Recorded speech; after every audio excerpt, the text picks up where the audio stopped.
تو گویا آپ نے سب کے سب معصومین علیہ السلام کی بارگاہ میں پہنچنے کا اعزاز اور افتخار حاصل کر لیا ہے۔ ان کی حقیقت کیا ہے؟ نور ہے، نور خدا۔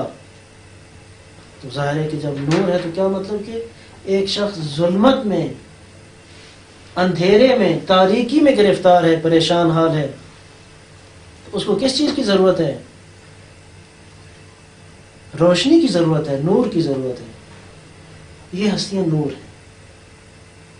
ہر قسم کی ظلمت اور تاریکیوں سے نجات حاصل کرنے کے لیے ان ہستیوں کی طرف رغبت انسان کے لیے ضروری ہے۔ یہ نور ہے، اور جو انسان بھی ان کی طرف خلوص سے عاجزانہ طور پر حاضر ہو جاتا ہے تو اس انسان کو یہ ہستیاں نورانی کر دیتی ہیں۔ جیسا کہ آپ دیکھتے ہیں کہ پھول کی خاصیت کیا ہے؟ آپ کہیں گے دو خاصیتیں ہیں۔ ایک اس کی ظاہری شکل ہے کہ جس میں خوبصورتی ہے، اٹریکشن کا باعث ہے، کشش کا باعث ہے۔ بچہ بھی ایک دیکھتا ہے پھول کو اتنا بہترین تو اس کی طرف رغبت کرتا ہے، بھاگ کر جاتا ہے، بڑے اس کو روکتے ہیں کہ اس کو توڑنا نہیں ہے۔ ایک پھول کی یہ خصوصیت ہے۔ دوسرا خاصہ کیا ہے؟ خوشبو۔ نور کی خاصیت کیا ہے؟ نور ایک تو خود نور ایسا ہے کہ جس کے بارے میں آپ کا تصور بھی نہیں ہونا چاہیے کہ وہاں پر جب خود ایک نور ہے تو وہاں پر کوئی تاریکی کا شائبہ ہوگا۔ ایک تو اس حوالے سے، اور میں اس بات پر تاکید کرتا ہوں کہ ہمارے دوستوں کو، اہل ایمان کو، اہل ولا کو اس مطلب پر غور فرمانا چاہیے۔ اس میں کوئی شک نہیں ہے کہ یہ ہستیاں نور ہیں۔ اب نور کی ایک خاصیت کیا ہے؟ کسی عام انسان سے پوچھے تو وہ یہی کہے گا کہ یہ اگر نور ہے تو کیا مطلب ہے کہ اس کے اندر کسی قسم کی تاریکی، تیرگی، اندھیرا موجود نہیں ہے۔ اگر خود اس کے اندر تاریکی ہو تو اس کو نور کیسے ہم کہہ سکتے ہیں؟ دوستو یہ سادہ سا مطلب نہیں ہے۔ اس مطلب کے آگے بہت سارے مطالب ہیں کہ اس نقطے پر اگر آپ کلیئر ہو جائیں تو آپ کو کسی قسم کو، وہ دیکھیں ہمارے بر صغیر کے ماحول میں کتنے بڑے بڑے علامہ فہامہ ہیں، کسی کا نام لینے کی ضرورت ہی نہیں ہے۔ ہم تو فقط یہ چاہتے ہیں کہ خدا بندہ ہم ان میں سے نہ ہو جائیں۔ یہ حقائق یہاں یہ کون سی جگہ ہے؟ اینجا کجاست من کجاستم، یہ سرزمین، یہ دھرتی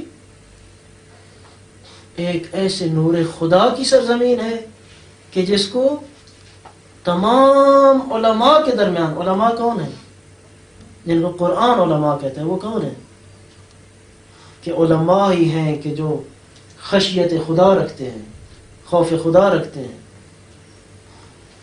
یعنی حقیقی معرفت انہی کو حاصل ہے، اور پھر خداوند متعال کے سامنے وہ خوف، وہ خضوع، وہ خشوع کس طرح سے کہ اپنے تو اپنے، غیر بھی جب ان کو دیکھتے ہیں کہ نماز کا وقت قریب ہے اور ان کے اندر کیا کیا تبدیلیاں آ رہی ہیں، ایسی تبدیلیاں جو ایک عام انسان بھی محسوس کر رہا ہے۔ رنگ متغیر ہو رہا ہے، ایسا لگ رہا ہے ابھی تک یہ شخصیت ایسے لگ رہی تھی جیسے دنیا میں شہنشاہانہ حیثیت اسی شخصیت کی ہے۔ نماز کا وقت نزدیک آ رہا ہے، اب ایسے لگ رہا ہے جیسے کسی بہت بڑے سلطان، بہت بڑے ایک حاکم علی الاطلاق کے سامنے اس نے پیش ہونا ہے۔ یہ تبدیلیاں عام انسان بھی دیکھ کر محسوس کر رہا ہے۔ تو اس طرح کی علماء ہستیاں، اور ان کے درمیان عالم آل محمد کہلانے والی ہستی حضرت سامر الائمہ حجت خدا حضرت امام رضا علیہ السلام، صلوات پڑھ دیں۔ اللهم صل على محمد وآل محمد وعجل فرجهم۔ ایسی ایک ہستی کے آپ ہمسائے ہیں، ہمسائے کہنا بھی بہت بڑی جسارت ہے، ایسی ہستی کے آپ قدموں میں ہیں، اور بہت بڑا شرف ہے، بہت بڑا شرف ہے۔ تو جب ایک نور کے اتنے قریب ہیں تو پھر ہماری فکر کیا ہونی چاہیے؟ منور ہونی چاہیے، روشنائی اس میں ہونی چاہیے، ہماری فکر میں نورانیت ہونی چاہیے۔ نورانیت ہو تو کیا ہے؟ ہم کہیں گے کہ یہ 14 کے 14 ایک ہیں، ایک کا کلام 14 کا کلام ہے۔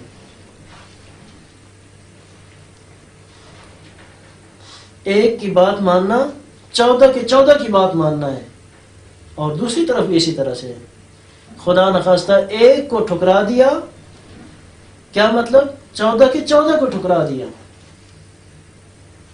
ایک کی بات کا انکار کیا، گویا 14 کے 14 کی باتوں کا انکار کر دیا۔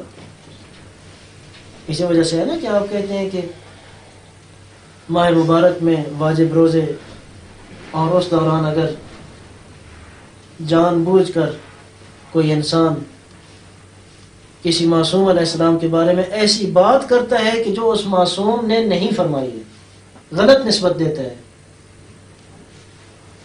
جان بوجھ کر یہ کام کر رہا ہے، عمدن کر رہا ہے، تو اس کے بارے میں علماء کیا فرماتے ہیں؟ اس کا روزہ باطل ہو جاتا ہے۔ لیکن آپ نے کسی معصوم علیہ السلام کی ایک حدیث پڑھی تھی، حدیث، فرمان، ارشاد، اور ابھی آپ مومنین کے لیے وہ بیان فرما رہے ہیں، آپ کو اچھی طرح سے یاد نہیں آ رہا، آپ سمجھ رہے تھے کہ یہ کلام 5ویں امام علیہ السلام نے بیان فرمایا ہے۔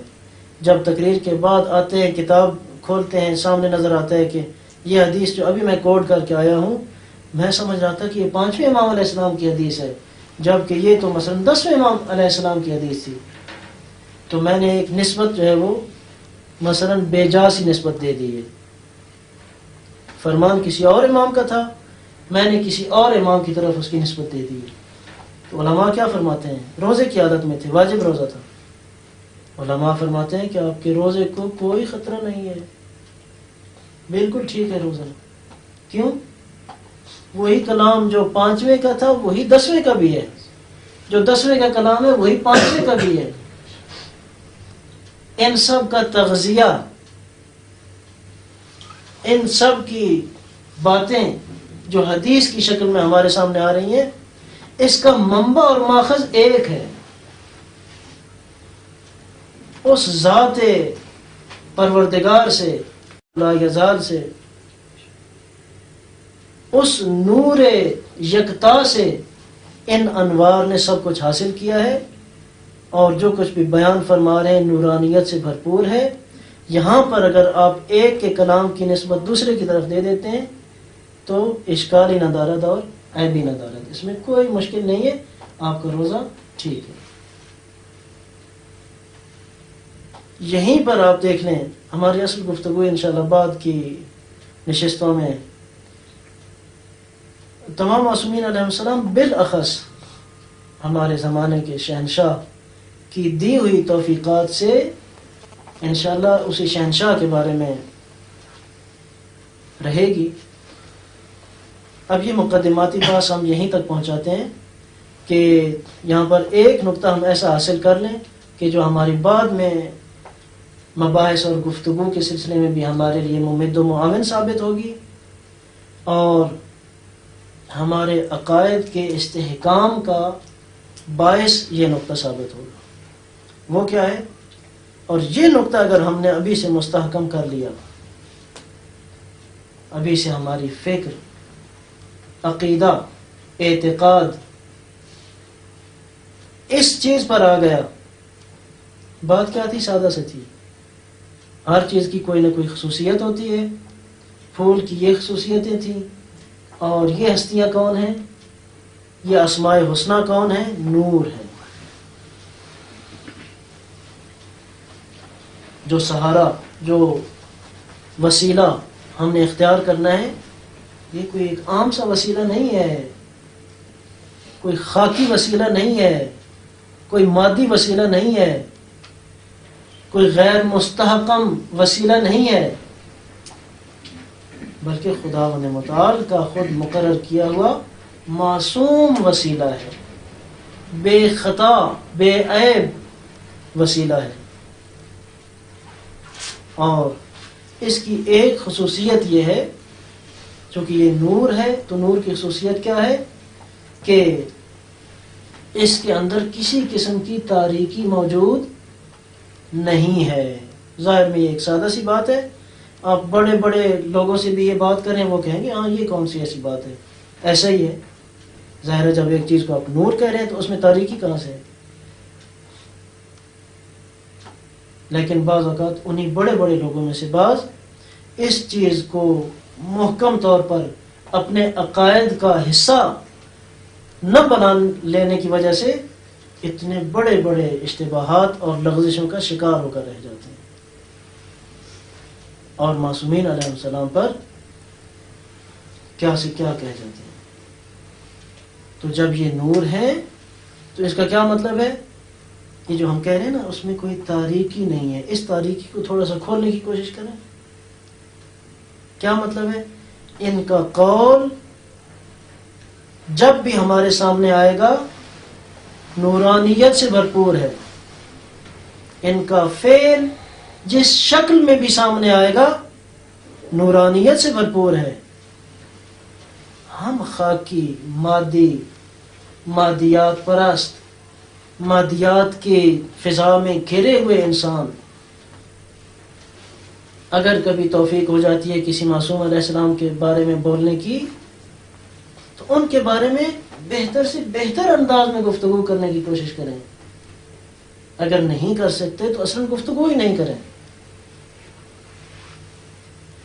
نہ یہ کہ خدا نخواستہ وہ نوبت آ جائے کہ اپنے آپ کو کچھ سمجھتے ہوئے اور کسی معصوم ہستی کے بارے میں ایسی ایسی باتیں کر جائیں کہ جو بعد میں فقط اور فقط انسان کے پچھتاوے کا باعث بنتی ہیں.